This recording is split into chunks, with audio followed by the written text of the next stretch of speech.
ফুলিয়ার Rabindra park নিয়ে বিক্ষোভে ফেটে পড়ল বিজেপি। আজ বিজেপির কর্মী সমর্থকেরা প্রথমে পার্কের সামনে বিক্ষোভ দেখান। এরপর ফুলিয়া বিডিও অফিসের সামনে রাস্তা অবরোধ করে দীর্ঘক্ষণ অবস্থান বিক্ষোভে সামিল হন। তাদের দাবি, কেন্দ্রীয় সরকারের অর্থানুকূল্যে তৈরি এই শিশু উদ্যান, যা বর্তমানে রবীন্দ্র পার্ক নামে পরিচিত, সেটি রক্ষণাবেক্ষণের দায়িত্ব ছিল জেলা পরিষদের সভাধিপতির ওপর। অথচ এখন সেই পার্কের চাবি তৃণমূল কংগ্রেসের পার্টি অফিসেই রাখা থাকে, যা সম্পূর্ণ অবৈধ ও অগণতান্ত্রিক বলে অভিযোগ বিজেপির অভিযোগ, পার্কের ভিতরে বাচ্চাদের খেলনা সরঞ্জাম ভাঙাচোরা অবস্থায় পড়ে রয়েছে। বড় বড় ঘাসে ঢাকা গোটা এলাকা এখন অরক্ষিত। বাচ্চাদের নিরাপদে খেলার পরিবেশ তো নেই, বরং সাপের উপদ্রব এবং দুর্ঘটনার আশঙ্কা রয়েছে চরমভাবে। স্থানীয় বাসিন্দাদের কথায়, দীর্ঘদিন ধরে পার্কের দিকে নজর নেই প্রশাসনের।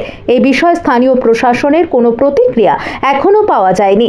নদিয়া থেকে জগন্নাথ মণ্ডলের রিপোর্ট, সানভি নিউজ বাংলা, মানুষের সাথে মানুষের পাশে। রবীন্দ্র পার্কটা, সেই পার্কে বেহাল অবস্থা হয়ে রয়েছে, ব্রিজে একাকার হয়েছে। এটা যদি গ্রাম পঞ্চায়েতের হাতে হস্তান্তর করা হয়, তাহলে এটা আমরা ভালোভাবে পরিষেবা করতে পারবো। আর অনেক দিন ধরে এটা ভেঙে চলে পড়ে রয়েছে। মূলত আপনাদের অভিযোগটা কি? অভিযোগটা এটা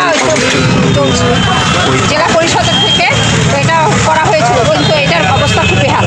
হ্যাঁ, এইটা এখন আমরা চাচ্ছি গ্রাম পঞ্চায়েতের হাতে নিতে।